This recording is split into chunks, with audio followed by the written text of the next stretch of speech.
This past month, I, 24-year-old female, discovered that my husband, 24-year-old male, had been cheating on me, and it was way worse than I could have ever imagined possible. My husband and I started dating 8 years ago when we were in high school. After high school, we moved in together, went to university, and got a cat together. We got along well, and I would always tell people that it was very easy to live with him. In August of 2021, he proposed to me, and in August of 2023 we got married. After we got married, we were financially stable enough to purchase our own place. So we bought a condo together in spring of 2024. However, this past month, July, I discovered my husband having sex with my close friend on one of our at-home security cameras. I confronted both of them. My friend, female, 23 years old per known her since 2018, denied the cheating allegation, so I hung up on her. Then I called my husband, and my husband came forward and revealed he had been cheating on me with my friend since July of 2023. That was 1 month before we got married. He revealed to me that they would regularly have sex with her and they would send nudes/sext. Some of the times they had sex, I was in the house. The exact footage I saw on my security camera was from the day prior. I was just in the shower. My husband was ashamed and in tears. He wanted to stay with me, said he found me more attractive and loved me. But I knew I wouldn't be able to live with this.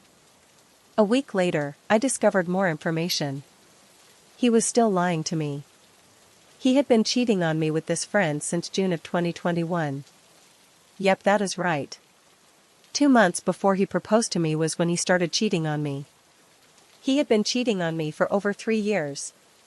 Not only that, he also had paid for sex workers and online porn. Additionally, I discovered that he had told my friend that he loved her.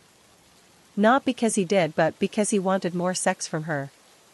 Then I discovered that my friend had been secretly talking behind my back for about 3 years, saying that my husband deserved better than me. Completely awful. I cannot believe this is my life. There is more information to the story, but I figured that covers the main parts of it. Update: a question you might be wondering is, were there signs he was cheating on you? Not really, though I will say he is very good at manipulation. I get jealous easily. However, I'd never seen him flirt with anyone other than me, so if they hung out I would get worried and ask if they did anything together. He always said they sat like a meter apart. I didn't mind him hanging out alone with her because they would go rock climbing and send me pictures. I am bisexual and have lots of friends who are girls and guys, so I didn't want to deter him from spending time with her. Then in July 2023, 1 month before the wedding, I discovered a Snapchat account that shared his cell number and questioned him about it many times. He denied it was his and said he had no idea how it got there. He sent me a news article about how people's phone numbers were being taken and stolen. He also accused me of trying to start fights with him because I have ADHD and must love fighting. This incident was the biggest red flag and I wished I had dug more. However, I just trusted him. He genuinely always acted head over heels for me. I discovered now that that was his account and he used it to message her. Other than that, there were no signs. Most of the time she came over, I would invite her. So why would I be suspicious if I planned it? They didn't seem flirty, they didn't sit close together, and he would complain about her with me. Both he and I often tried to help her with her messy life situation, but she never followed through with any of our advice, so we'd complain about that often. So maybe I trusted him too much. But I could have never expected that it could be this bad. Before July of 2023, when I found the Snapchat account, there were no signs at all. 0. Lastly, I know that my ex-friend and ex-husband struggle a lot with mental health issues. Although I am sure I have not been a perfect person either, I have supported both of them by helping in any way I can, driving them places, paying for their food, offering kind words, helping them book appointments, cleaning their living spaces, etc. I have done more than enough to show kindness towards them. I cannot believe both of them could backstab me like that. My ex-fiancée cheated and got pregnant. I'm not even sure how to start this. I, 22M, recently got out of a long-term relationship, 3 years, that ended in betrayal, emotional confusion, and a full-blown smear campaign that's now involved my own family. I'm sharing here because I don't feel like I have a safe space to be honest anymore. I've shared across several communities and it feels like as soon as I make some progress, something opens the wound all over again. I honestly have no safe space anymore to talk about this. Things spiraled quickly earlier this year. We were planning to move in together, and I had just transitioned out of the military. A few days before the ultrasound, she told me she was pregnant. I was panicked and overwhelmed. We hadn't even been together long enough for the math to make sense. Before I had time to process, I ordered abortion pills out of fear, but days later, during the ultrasound, I found out she had been unfaithful. The pills arrived after that. I didn't force her to take them, but the fact that I bought them at all has since been twisted into proof that I'm cruel and uncaring. I found out she was about 8 weeks along on April 1st, and I had only been living with her for 2 to 3 weeks at that point. It raised a lot of questions I wasn't ready for. I panicked. I was hurt. I ordered abortion pills, not thinking straight, not to force anything, but because I felt trapped. I never pressured her to take them, but the act alone has been turned into a weapon against me. She tells people I gave her an ultimatum, me or the child, and to be fair, I did say that in a moment of confusion. But I also retracted it. I chose to walk away instead of trying to control anything. Since then, she's been in contact with my family, behind my back, sending them screenshots of our conversations, selectively edited to paint me as the villain. She mixes in mild accountability to make it believable, but the core of it is just a straight-up character assassination. I don't know if it's for revenge or what, as I'm the one that left. What hurts the most is that my family believes her. Or at the very least, they've enabled her version of the story. My own mother, who I've had a very complicated relationship with, has shown her sympathy, even after I shared deeply painful things about my childhood with my ex in confidence. Now it's being used against me. I'm staying with my grandmother now, trying to get back on my feet after going broke from moving out, and I feel like I'm walking on eggshells every day. I hear comments, whispers, things that suggest they think I'm unstable, manipulative, or worse, and all of it stems from conversations I never consented to be shared.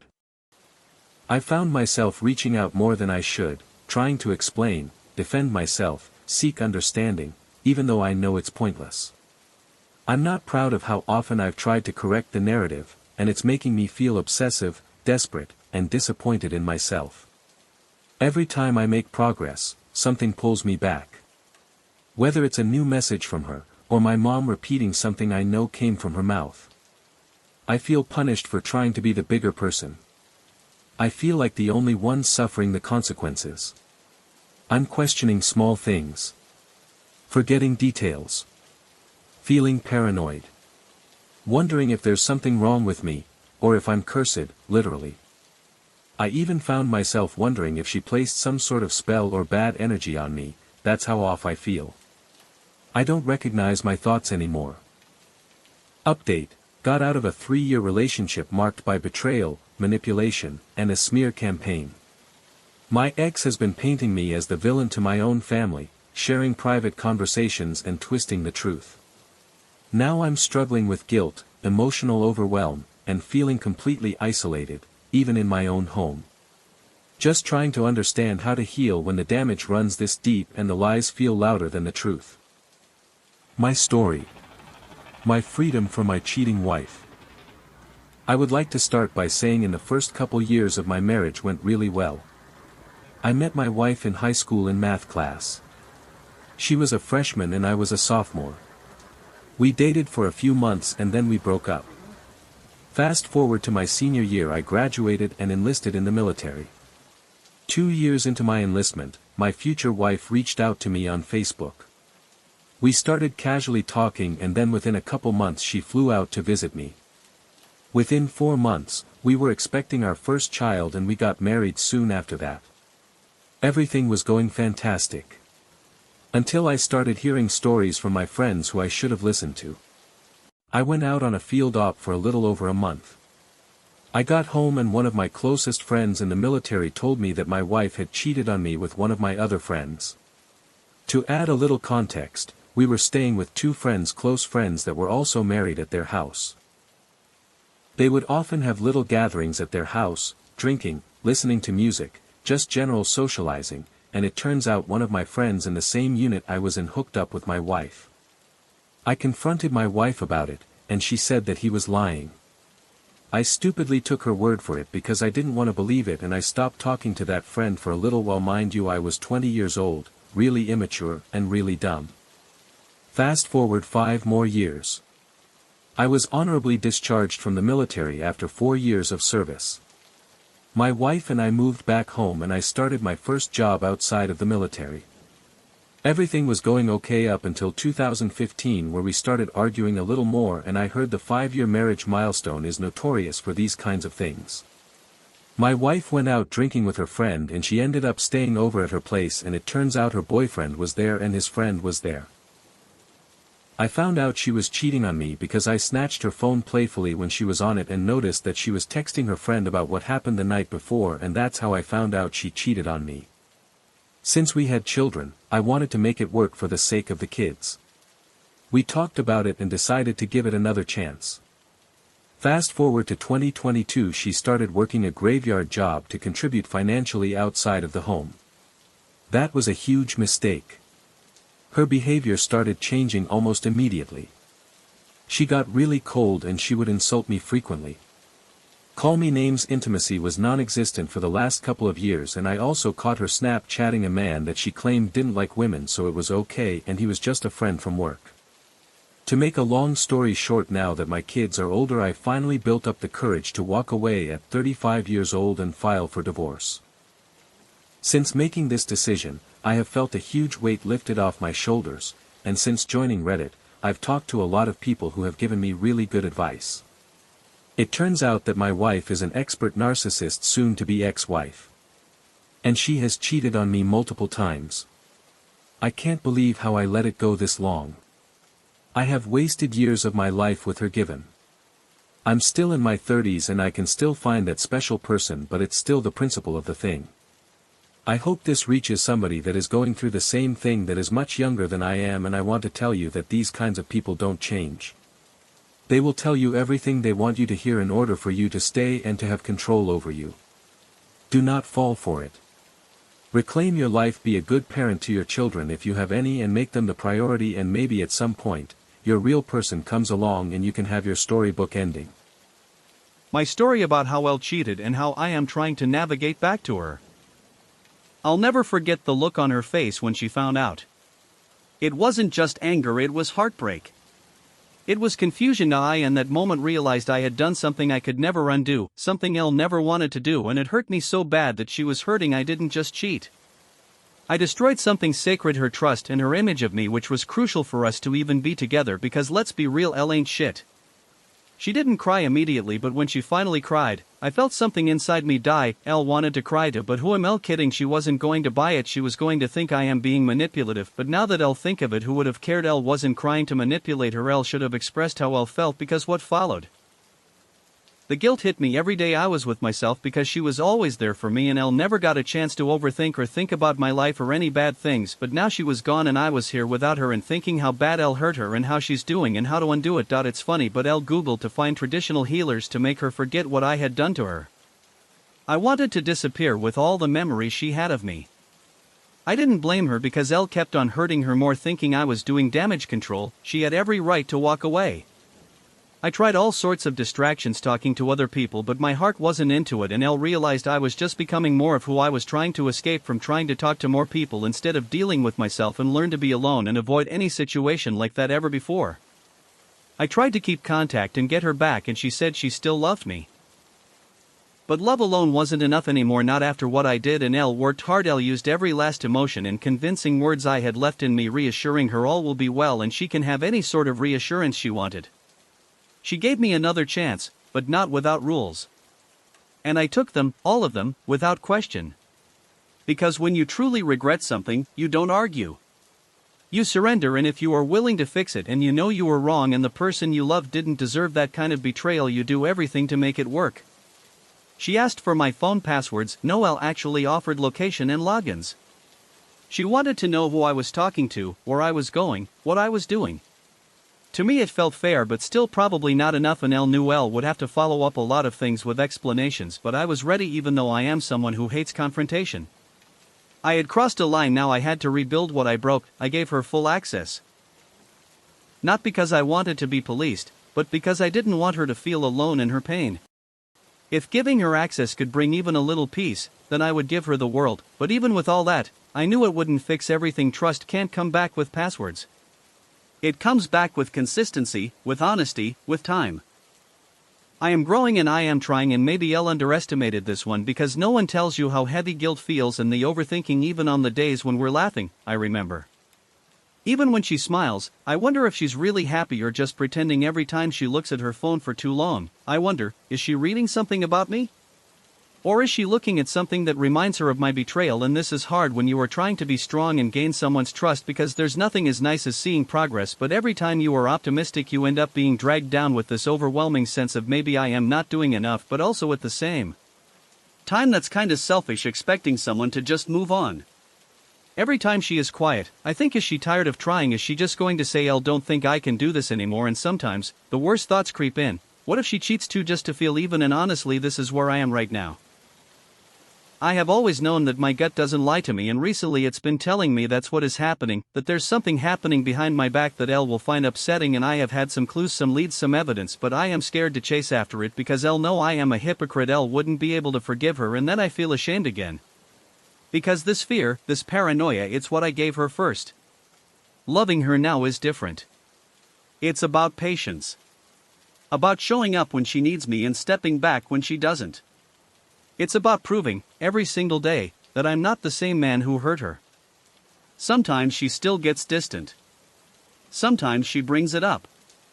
And when she does, I remind myself that it's not her trying to punish me, it's her trying to heal, but still I am still human, and it hurts, and sometimes it gets to me. There are good days though, and these days that tell me maybe, just maybe, there's hope. I never expected to feel so much fear after being forgiven. She doesn't know it and probably wouldn't understand, but I have recently started getting palpitations and my anxiety is back, and I have had to book an appointment with the doctors. It's always there, this whisper that tells me she might leave one day. That no matter how much I change, she'll never forget. Right now my mind is my enemy, and I have relied on my instincts, on my guts for so long. I don't know what to do. Some days I'm more scared of losing her now than I was before I cheated. Because now I've seen what I almost lost. And it terrifies me. And the truth is, maybe Elle deserved to live with that fear. It keeps me in check. Change is hard. You have to scrutinize yourself to make sure you are never in a position to hurt someone again. It's tough at first. It forces you to look at yourself, not the version you show people, but the real one. The one that hurt someone they love, and I have been there, and Elle hate that version of me now. I am sure once you love someone dearly you will understand, but also you could ask, how can you love someone so much and still hurt them? Well, I never had the answer, and Elle don't think I want to know, because the only truth is I love her and I have changed. I've chosen to be better. I don't flirt. I don't hide my phone. I don't follow temptation. Not because I'm being watched, but because I've finally become the man who doesn't want to betray the woman he loves. To the ones who cheated. If you cheated and regret it, deeply and honestly, then know this: redemption is possible, but it's hard. You're not the victim. But you're not worthless either. You'll cry. You'll beg. You'll question yourself every day. You'll be tempted to give up when it feels like nothing you do is enough. But keep going. Keep loving.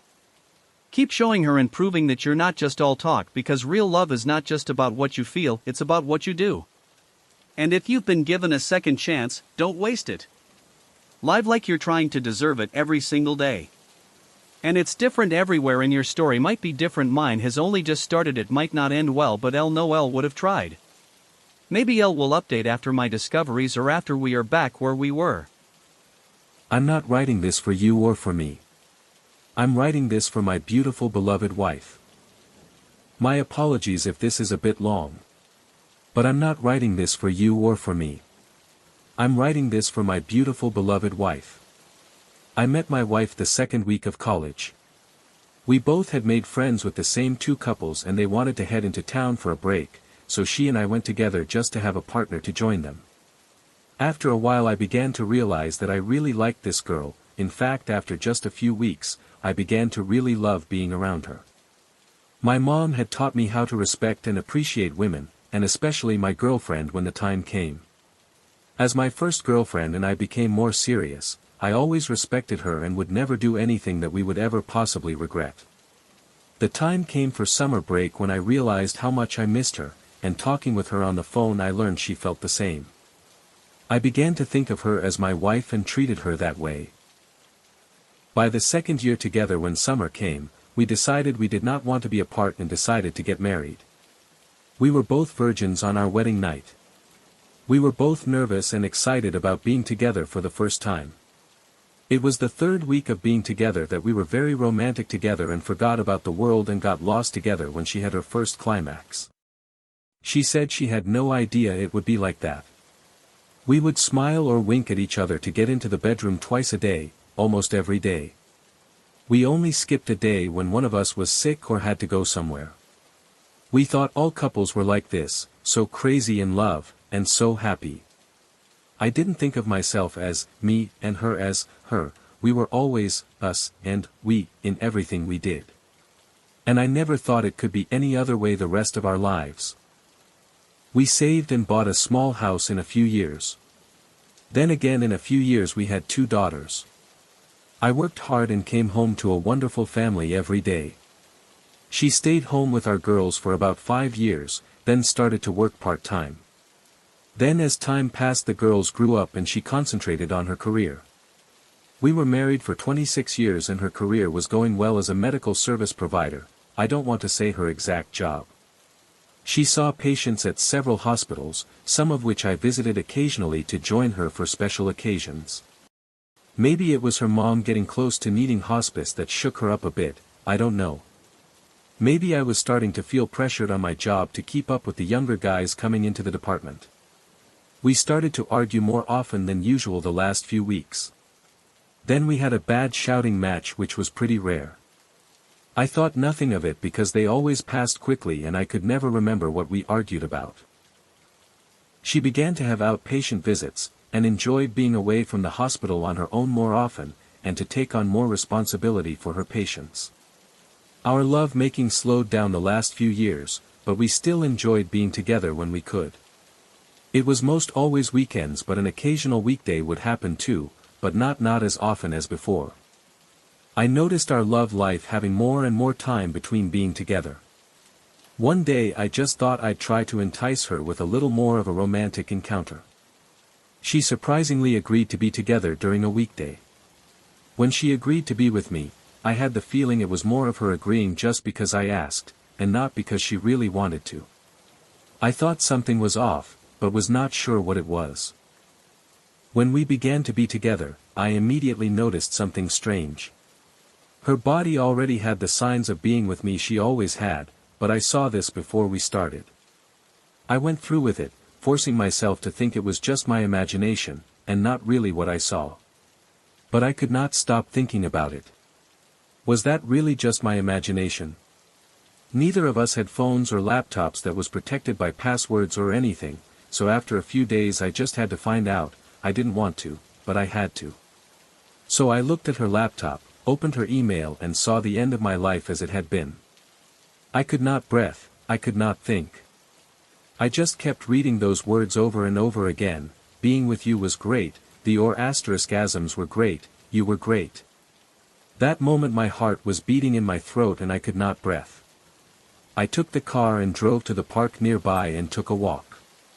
I tried to calm down and catch my breath but I couldn't.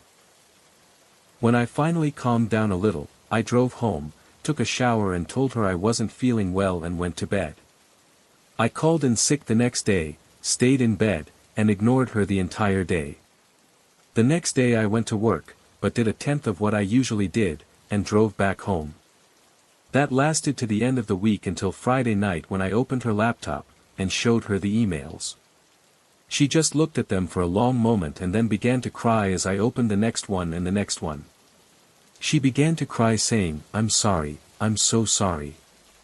As I opened the next email and the next, she and I began to cry together as she kept saying those words. I asked to look at her phone, and for the first time in our entire marriage she said no. I let that go, but demanded that she tell me everything, and she did. We cried that night for hours, then laid there in bed, trying to sleep but couldn't. Then the next night too, maybe dozing off for a while, but not really, and the night after that. For the entire week we talked about it and tried to decide what to do, but I was lost, defeated, no longer the head of the house, no longer deciding what we should do. She finally showed me her phone, the selfies there of them together. The two of them together smiling, hugging, in the photos.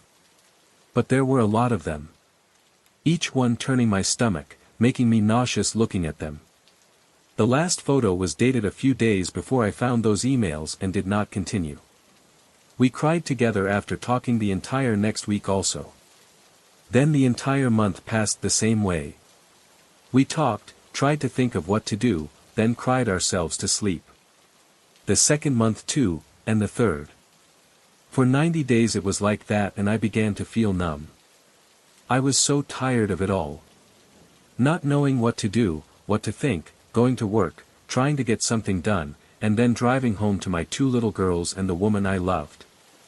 Yes, even after what happened, I still loved her. Then Monday night came and we did not cry, and everything stopped. We stopped. We ignored each other. Avoiding talking to each other. Not looking at each other. Then we both decided to try counseling. We went a few times, but we both decided it was no use. I told her I could not go back to thinking of her as I did before. I told her I didn't feel like we were married anymore. We decided that because our daughters were off to college and becoming adults that we could get a divorce and not affect them very much, so that's what we did. No lawyers, no arguing, just deciding what was fair to us both. So we worked together every night, filling out the paperwork, deciding who gets what. I wanted her to have what she needed, and not worry about us separating, and then having some kind of problem. We went before the judge and met him with us sitting together, which he seemed to be surprised to see. We signed everything, and drove home. She packed her things and went to the apartment near our house as planned. I was alone. My life was over. I wanted nothing. I had nothing. I was no longer us, or we. I did not have make any plans as I usually did for the weekend. There were no weekends to look forward to. After many months had passed I decided I was tired of being alone and tired of being tired and decided to do something about it. I got online and just wanted to talk to someone, anyone, just to see another face. 2 years later of talking with many women, I became interested in one particular woman. She turned out to be halfway around the world, but that's okay. She surprisingly also seemed to be interested in me, so we decided to meet each other on video twice a day, her noon and night, and my night and noon being 12 hours apart. I found her to be a very lovely woman. She had a special appreciation for her family which was comforting to me. After a year of talking to her every day, twice a day on video, I began to love the kind of person she was. Not seeing her as a wife particularly, but as very loving person. She kept talking about getting married, and wanting to visit me. I wanted to see her in person too, so we arranged her visit. When she arrived, she was more lovely than I had imagined. I had to admit to myself that I did love her. She asked what we needed to do to get married. Even though I had prepared to propose sometime during her visit if I believed was the right thing to do, I did not plan on proposing that soon. But her asking about getting married persuaded me into making a decision sooner rather than later. I proposed to her the next day and tried the best I could to do it right. She was so happy and excited. Her joy was contagious. I was happy too, mostly because she was so happy. I loved seeing her laugh and smile. We have been married for more than 13 years now, and this is the reason why I am here writing this now. I am a damaged man. I have not recovered from my prior marriage. Not able to give myself to my wife as I was able to before. Not trusting her completely. Not loving her as I should. Not able to see her talking with another man or working with her laptop or talking on the phone without becoming suspicious. I know she is not seeing another man, but the paranoia is still there no matter what I do, no matter how often I keep telling myself she is completely loyal to me, and I have no reason to be suspicious. But I am paranoid all the time. How long will it be before she leaves me too? This is who I am now. I am still not myself. I am trying hard to change, trying to have the happiness I once had before, but I can't. I am a damaged man. I know that I am, and I will always be this way the rest of my life. I still love that other woman, even though we have not seen or spoken to each other for more than 16 years, and that's not fair to my wife, and there's nothing I can do about it. I look at my beautiful loving wife who loves me dearly, but my heart does not belong to her, at least not the way it should. I've been writing this for 3 weeks now. My wife flew back home to see her parents 3 weeks ago and is arriving back home to me tomorrow night. I miss her, and damn it, I love this woman. She is going to find a new man. I'm going to prepare for her favorite dinner. I'm going to prepare all she loves to have in her romantic bath. I'm going to add the perfume she loves, and light the candles she bought. I'm going to tell her I love her very much and missed her badly. I'm going to see her laugh and smile again like she did before. When my beloved wife walks through that door, I will love her more than I have ever loved any other woman in my entire life. Dear God, please bring my beautiful beloved wife back home to me. No. I need to change this last part. Dear God, please bring me back to my beloved wife. Yes. That's it. That is what I will pray tonight.